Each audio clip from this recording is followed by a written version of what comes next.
Hello, everyone. My name's Tony, and this is Lorraine Rhoads, and we're with Dogtopia. We're going to wait a few minutes to see if people start to join, but let me give a little introduction to all of you. Lorraine Rhoads is our environmental biologist, and she focuses on all things safety for the dogs in our care. So feel free to submit questions related to safe doggy environments, toys, car travel safety, what to do during an evacuation or an emergency, and safe cleaning products. We've received quite a few questions from our Healthy Hub website, Healthy Dog Central.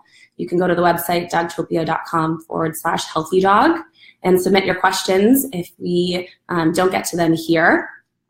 So let's just kick off with the first question from Ginny. Sorry if I spoke your name incorrectly. With all the natural disasters and other emergencies, what essentials do you recommend we keep accessible to bring with us if we have to evacuate with our pet?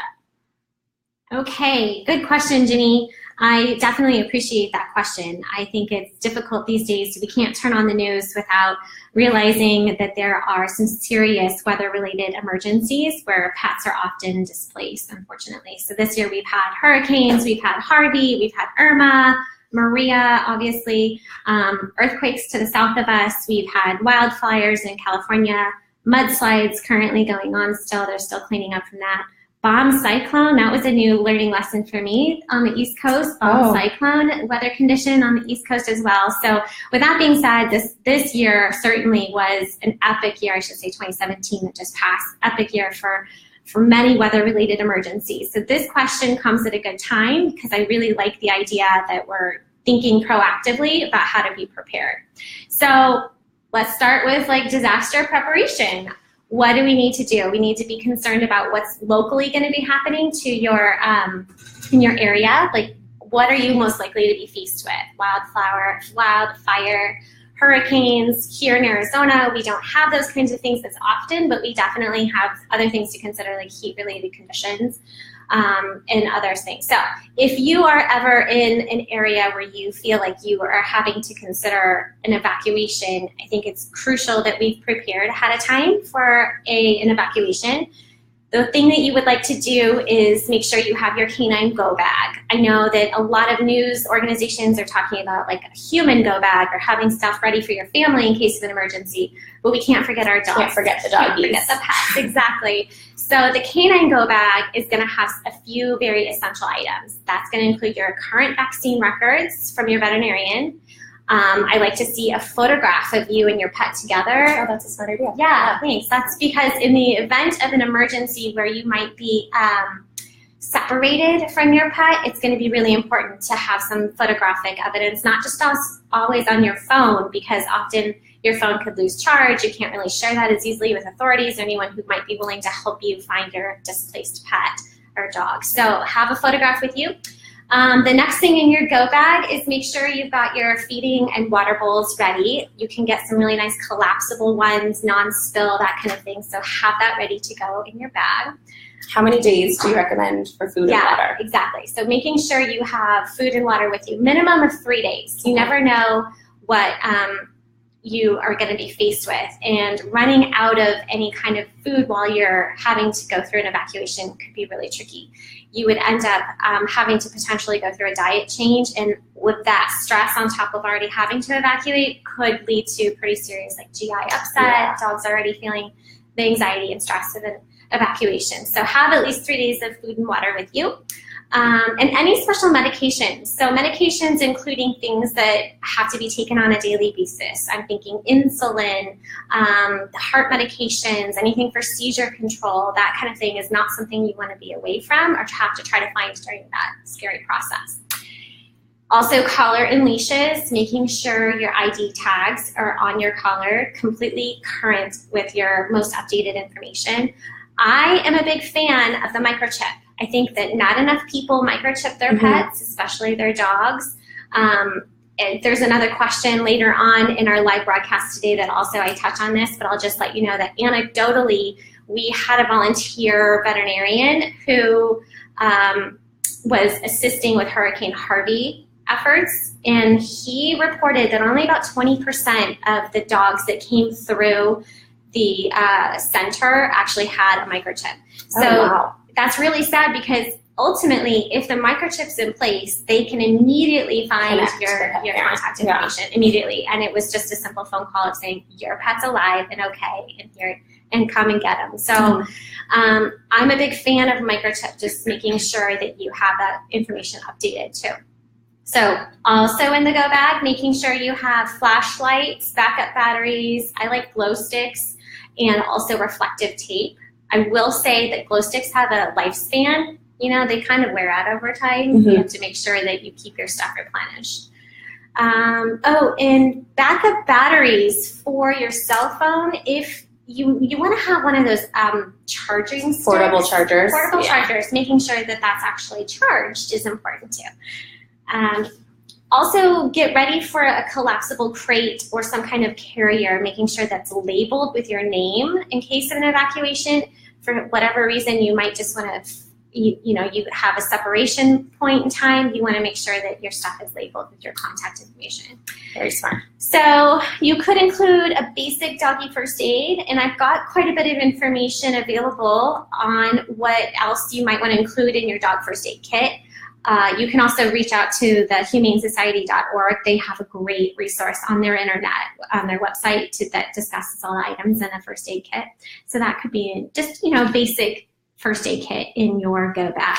Better safe than sorry, for sure. Always, absolutely. Okay, so before a disaster, like I said, you want to make sure you have that cell phone charged, and you also need to keep those extra battery charging sticks with you at all times. And if you want to, make sure that that's with you in your bag.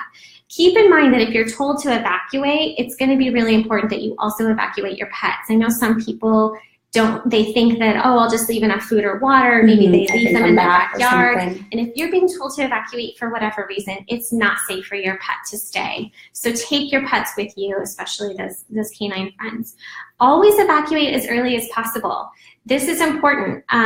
There was some moments during Hurricane Harvey where we were not sure if our Dogtopia location in Houston was going to have to be evacuated. Kind of some touch and go moments, a little scary, not sure. Always err on the side of caution, because the longer you wait in an emergency situation to decide to go, the harder it is to go. The traffic's terrible. The places that you'll find that you can accommodate your dog, they will be taken, by other people who chose to leave earlier. So keep that in mind. I like to even include in my go bag or emergency kit a list of locations I know for sure are dog friendly. So kind of do that research ahead of time. Just have a list of phone numbers, paper and pencil. It's not always on our cell phones, Where can you go quickly? What phone numbers could you reach out to right away and say, I'm being evacuated? Smart. So, yeah. Okay. So after the danger's passed and it's time to return home after an evacuation, just want to touch on a few things here that I think are important to mention. It's really important to go around your property and inspect. For whatever reason your evacuation is necessary, whether it was flooding, wildfire nearby. The reason why that's important is that oftentimes wildlife can be displaced and they're scared and they're looking for a place to safely go and hide and find their home again.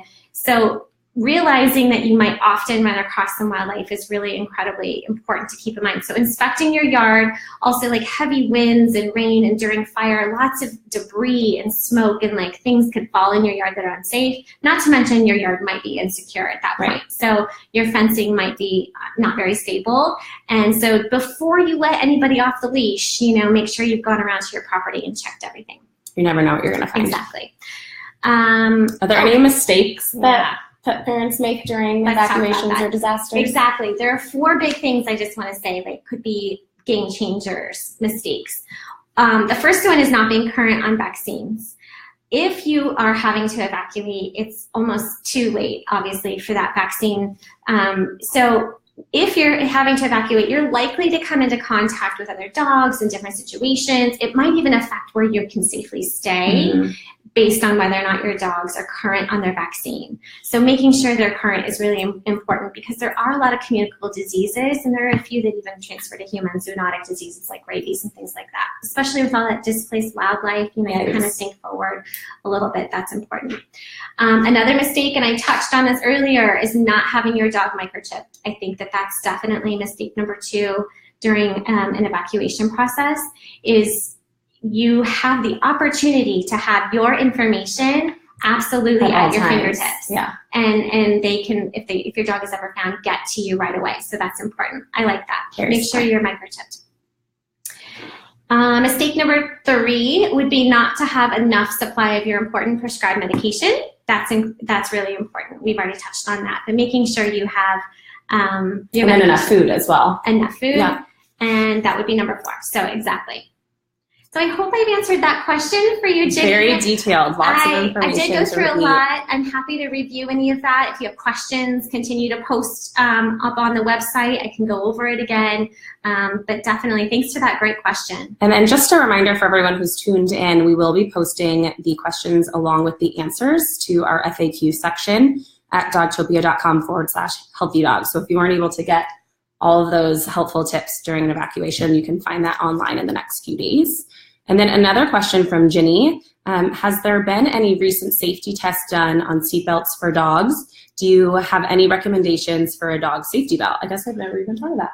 Yeah, it's interesting because you can walk into a pet store and find a dog safety belt or safety harness for your car and have it, and it can be for sale. It can claim all kinds of safety claims, but it may not have actually gone through any rigorous safety testing. So the good news is there is an organization, and they're called Center for Pet Safety. Their acronym is CPS, so dogs have their own CPS, I guess you could say. So Center for Pet Safety is a non-profit registered company that is designed to perform that rigorous safety testing. So they don't align themselves with any particular product, and they're not endorsing anything, but they do have a certification. So if a product has passed a certification, then they will say that that is a certified product on their website. So there are a few products that they recommend. On CPS's on website? CPS, okay. Yeah. So I like that their harnesses have been tested during the crash testing. They've definitely taken their time to do their homework, to do the sled testing where they actually, simulate a car accident. And one of the products has been actually approved by an orthopedic veterinarian specialist. So they've gone and done their homework for us. And I do think that they're worth checking out if you have some more questions about a safety car seat harness. Right. Center for Pet Safety. Definitely Googling that later. Yes. Thank you, Jenny, for that wonderful question again. Susan Burton submitted a question. How much food should a medium-sized dog eat each day? Under 25 pounds. And should it be broken up into 2 feedings, or is 1 sufficient? Hi, Susan. Thank you for your question. This is a really, really great question. It's also very tricky to answer because the important thing to consider is not necessarily how much is sufficient to feed, but the calories needed. And that can be a wide range depending on many different factors. Your dog's age, your dog's overall health, their body condition, activity level, even things like, this is not so much with our Dogtopia dogs because we require spayed and neutered dogs, but things like pregnancy and lactating females have different calorie requirements. So the important thing, Susan, is to consider, it mentions in your question your dog's under 25 pounds, so I'm not exactly sure how much under 25 pounds is your puppy. So I just went with the 25 number to kind of help gauge this answer. So there are many ways that you can calculate calorie need for dogs. There's a lot of different approved formulas. It requires doing some fancy math where you might have to convert weights to kilograms, that kind of thing. But what I've been able to find is the American Veterinary Medical Association, is also known as AVMA.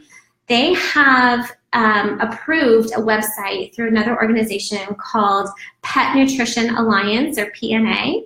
So Pet Nutrition Alliance is the thing to remember. Check them out. They've got this great website-based calculator for calculating the dog's calorie per day intake. So now, I did say that it's important to understand that lots of dogs have different calorie needs. So I'm not exactly sure about this example, but in this example, by going to this website, I put in 25 pounds for the dog's weight.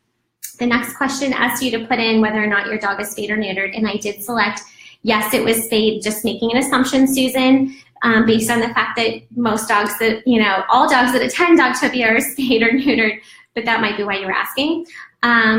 The next question is a place for you to put in the current calories that you're currently feeding your dog. So if you're saying, for example, I normally feed her 1.5 cups and she's getting, based on the packaging label, a certain amount of calories, but you can leave that section blank on the website, and it will auto-calculate exactly what the suggested calories are. So I left that blank in this case, in our example for your dog.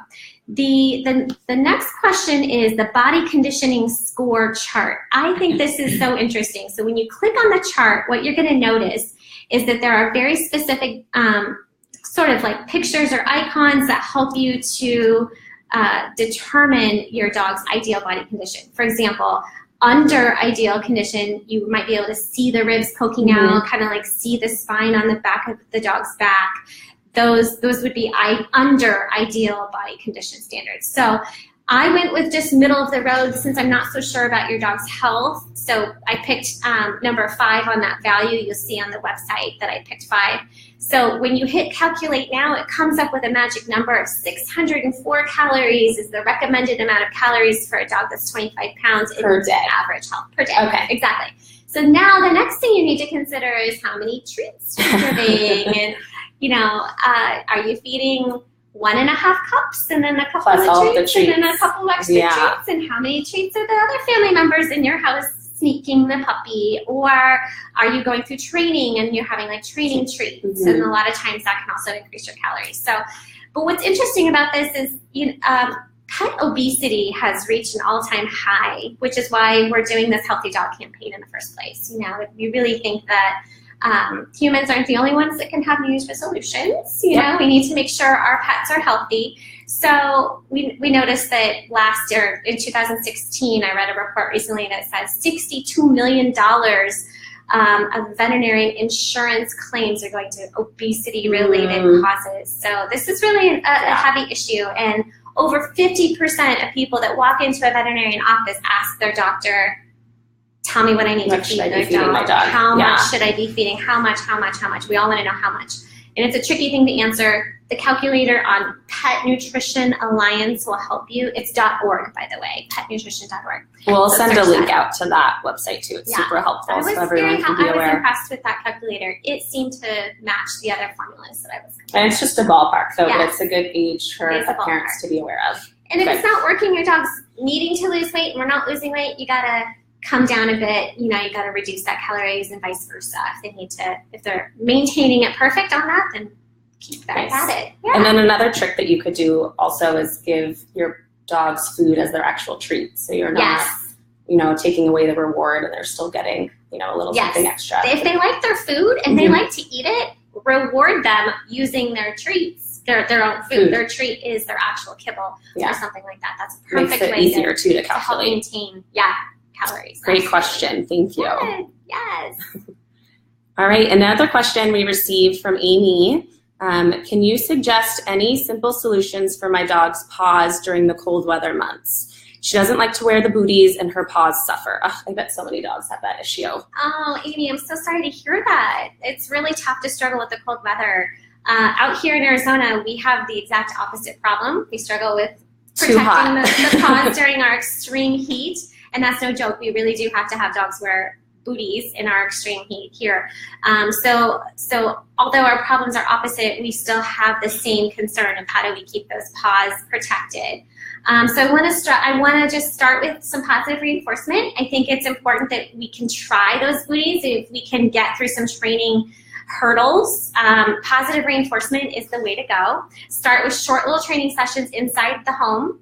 So just by putting them on. You could even start simpler than that, like setting the booties next to you while they eat. And just lots of positive sniff, like getting used to everything, like baby steps. And then you put them on reward, take them off immediately. Put them on praise, take them off. Oh, if they take a couple steps, it's a few treats. Reward. And do this over a long period of time, and work on those successful, positive reinforcing that activity. I think it's hilarious to try to watch a dog learning how to walk in booties. Like, how many of you have seen that? Like, it's a lot. They don't have to do it. It's really funny. But putting that aside, it's important that we're protecting their feet, absolutely. And so once you're outside, keep the training sessions really short and just keep them outside for a short period of time until they're really acclimated to the booties. Keep in mind that if the weather is that extreme, outside activities should be very limited anyway, just based on the weather being pretty icky. Okay, so putting booties aside, I do want to just let you know that I do recommend a new product called, it's not actually a new product, I think it's been around for a long time, but I've recently begun recommending Musher's Secret. Okay, and what's Musher's? It is, basically, Musher's Secret is a tub of wax. It's a wax oil vitamin E salve kind of balm that you can apply to the paw and paw pads, and it will form sort of a protective barrier from that the cold ice weather. and cold. Yeah, exactly. And what I like about it also is it can help protect from the de-icing agents that people often have to use on sidewalks and streets. Just to, a lot of those products are very irritating and somewhat toxic to dogs. There are some pet safe de-icing products, but not everybody else in the neighborhood or businesses use that product. So I just want to make sure that we're cleaning those paws after being outside, protecting them with Musher's Secret, I think is a good way to go. But also, I think we can work on some training, some positive. I haven't given up hope on that puppy yet. Nice. Okay. And if it's too cold, you can always bring your dog to Dogtopia. Absolutely. That's what we're for. We're for indoor play where the temperature is always climate controlled. Love that. Yes. Come play at Dogtopia. Thank you, Amy. I hope that helps you and your puppy. This question came from Vanessa through Facebook. Hi, Vanessa. I have a 6-year-old Shih Tzu I adopted 6 months ago. He has adapted to our house extremely well, and I think he is a happy dog, very active too.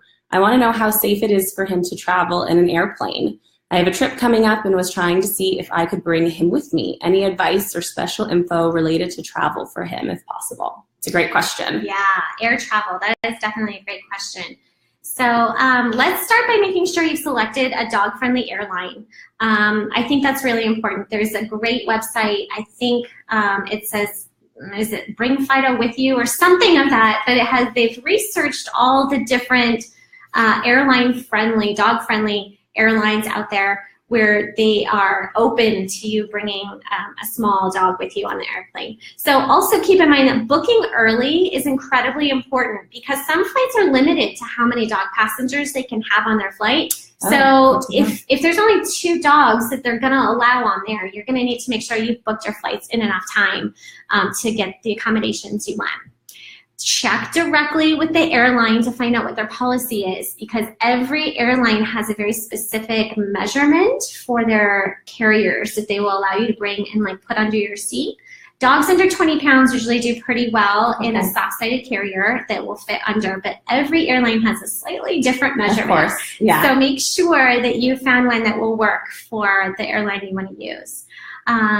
Bring food and water with you in non-spill containers. You want to make sure that they have enough food and water with them for the travel because it can be dehydrating even for people to travel on airlines. I feel like I always feel dehydrated. But also you want to make sure that you don't overdo it. So that being said, I also don't recommend that you have a heavy meal, that the dog's tummy is too full, that you want to make sure you're not feeding them within about 2 hours of your flight taking off. Okay. So that's important. Is there any parameters that you recommend about the length of the flight that's difficult for dogs? I think that's a challenge no matter what. That's a good question. I think that, if you've got the opportunity to keep it to under 4 hours, even 4 hours is long for any human, much less a dog. That's ideal. In some places, they are recommending nonstop because it's a little bit easier just to kind of get through it all in one little trip, but if that nonstop is quite a long flight, it can be tough for anyone. You don't have a choice when you're going to Hawaii or something like that. But in general, you might want to break it up into 2 legs of the trip if both flights are going to be. Let everyone stretch their legs. Absolutely. Anything else you recommend for the flight? Definitely bring a favorite blanket or some scent from home that helps them feel comforted. Dogs are so scent driven. They use their scent for all kinds of comfort and identifying where they are and who they're with. So anything that smells like home will definitely be helpful. Oh, and really important, in order to travel on an airline, you have to have a current health certificate. So that means that you will have had to have visited your veterinarian within 10 days of your travel. Oh, wow. Okay. They have to be current within 10 days. A veterinarian is going to go through a full body exam and also make sure that they're current on all their vaccines. That's important. I think the only thing in the state of Arizona for sure that is required as a vaccine for travel is rabies, but at Dogtopia, our vaccine requirements are more extensive than that because there are so many infectious diseases that dogs spread around. So, and that's how we move those diseases from different states, by the way. It's probably why we're getting canine flu in different states. It's because, dogs move around, and the best thing we can do is keep them vaccinated. Smart. Keep a printed photo with you. That goes back to our emergency evacuation plan with your canine go bag. If you have a printed photo with you, just in the rare chance that you may get separated from your dog during travel at the airport, it'll be really important that any personnel will be able to help you if you had a photo with you. And have a backup plan. You know what? If this isn't going to work out for your new puppy, maybe a different mode of transportation or a boarding stay. Absolutely.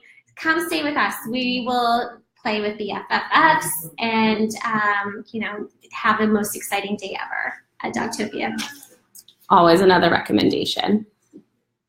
Exactly. Let's see what other questions we have. Oh, here's one. Are there certain cleaning products we should stay away from? Any ingredients that we should be looking for on the actual cleaning product? Yes. Okay, so this is the topic that's near and dear to my heart because my first big project when coming to Dogtopia a couple years ago was to redesign our pet safe cleaning program. The most important thing we need to do is clean with safe ingredients. We need to make sure that our dogs are not being exposed to harmful chemicals, cleaning agents that are caustic or dangerous for contact or inhalation or ingestion. That's really, really important. But at the same time, we can't use something that's not going to work because we've got some serious canine germs that we have to account for. So we've got to clean safely while cleaning effectively at the same time. So, that's a hot, tall task, and even at home as well. So one of the things that's on the top of my list that I really don't like to see is bleach. And I know probably everyone uses bleach. Everyone uses bleach. Bleach is, because it's been around for a long time, it's effective. And let's be honest, it's very inexpensive. Yeah. It does kill germs, but it's on the top of my list for dangerous chemicals. It has a really high level of toxicity, both for inhalation and ingestion. The ASPCA has put out a handout that says that they mentioned bleach is one of the leading causes of caustic severe oral burns and irritation to the respiratory tract. So cleaning with bleach is just, in my book, like a no-go. We don't use bleach in Dogtopias. So ammonia would be next on that list. Ammonia is also an alkaline-based cleaner, and it's used a lot in oven cleaners and window cleaners and floor wax sealants and fertilizers. So it's not always in something you might have every day, but it's important to just note that if it's in your home, it can definitely cause damage, severe damage to eyes, skin, stomach. It's also the fumes from ingesting it. You've got to read those labels. Even the smell. The oven cleaner, when it says, do not do, only use with your fan on and ventilated areas, open your doors, those kinds of things. They put that on there for a reason. Yeah, what's interesting to note about ammonia is that because there's now a new increase in people feeling really concerned about what they're using for cleaning products, there's a lot of natural cleaners on the market now. And because ammonia is a naturally occurring chemical, they're getting away with using ammonia in some of these natural cleaners. And it's just something to be very careful about because it's dangerous. And so just because it says natural doesn't mean it's always like the safest cleaner. Good to know. Any other ingredients? Yeah, so a couple, there's a lot, and you can always find some other good information on the internet. There's glycol ethers. These are commonly found in green liquid soap detergents and perfumes and paints and other inks. And they can cause all kinds of anemia and skin irritations and allergies and things like that. So that's a lot of like, don't do this, doom and gloom. So how do I clean? I'm going to say elbow grease, Okay. good old-fashioned elbow grease. And I know that sounds like I'm being kind of flippant because, like, no, Lorraine, we actually need to clean, not just with elbow grease. But the truth is, we have to remove the soil first. You have to remove the physical dirt first in order to actually be ready to clean and sanitize and, like, kill germs. You can't kill germs if there's still dirt present. So when I say elbow grease, I think it's actually kind of important. So you're going to use your microfiber cloths and your abrasive, scrubbing sponges, and you're going to remove that first. That's step one. Okay. Remove the dirt. Yes, remove the dirt. Step two. Another thing you can use is vinegar and baking soda. And all of us have seen that as like the best go-to home remedy for cleaning products. I do like it. Why? Because it's safe, it's effective, it's also inexpensive, and it's not going to be as dangerous as something like bleach. What's the how much vinegar, how much baking soda? Usually it's about a 1-to-1 ratio. Okay. So you can make like a paste with it and you can clean. You can also pour some of that. I like to make like a little solution of it and put it down a clogged drain, and then you also can run some boiling water over the top of that after it sits for about 10 minutes. And that'll help with all kinds of issues at home. The trouble with vinegar is that it stinks. Everyone, it's like kind of the downside. It doesn't smell, it doesn't leave that like fresh, clean smell, but also cleaners that do have a lot of fragrance don't necessarily mean that they're doing their job properly. Right, they might just be covering it up. That's something to consider. So what else works is accelerated hydrogen peroxide products. That's kind of a fancy way of saying things that have the word oxy in them. Any kind of oxy cleaners typically are safer than things that are heavy quat cleaners for use around our pets and our human family members as well.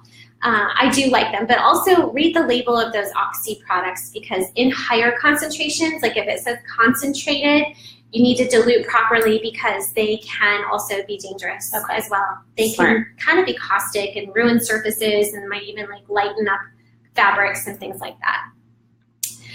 Okay, so on to my favorite one, the Enzymatic Cleaner. This is actually what I most often recommend for cleaning at home, besides elbow grease. This is actually my favorite. We've gone so far as to brand our own Dogtopia branded product that you can buy in our retail store. It's called Dogtopia Eliminator. I use this at home. So do I. It does actually smell really good. And not to sound like a commercial or anything, but what I like about this product is that it's a commercial grade, highly concentrated biological enzyme, which means there's a lot of that good bacteria in there, more so than you would find it at other retail store. So that a little dab will do you, like a little splash diluted into a bottle or cleaning in your mop bucket kind of thing at home will go a long way. And it's safe for things like your kitchen, your bathroom, your outdoor turf, your trash cans. My recycle bin was kind of sticky the other day. So sprayed a little. Yeah. And most important, it's safe for your pets. Right? It's very safe. So it has a very safe health hazard rating level for inhalation, contact, ingestion. It's top of the list. So hope that answers that question. It does. And just a reminder, you can pick up Dogtopia Eliminator at Dogtopia locations. I can't believe it's already a half hour later. That was so much fun. We appreciate everyone who tuned in and submitted questions. We will be putting the questions and answers on our website, dogtopia.com/healthydog. If you haven't had a chance to visit, we invite you to. There's plenty of articles, tips, recipes, things to keep your dog healthy in 2018, because we all want to keep our dogs fit and furry for life. If you have more questions for Lorraine, her next Q&A session will be live on February 6th at 3 p.m. Eastern. But then next week, we'll have our veterinarian with us also at 3 p.m. Eastern. So submit your questions. Anything related to doggy wellness, we'll be here to answer. So we appreciate all of you for tuning in, and have a great evening. Thank you. Thank you.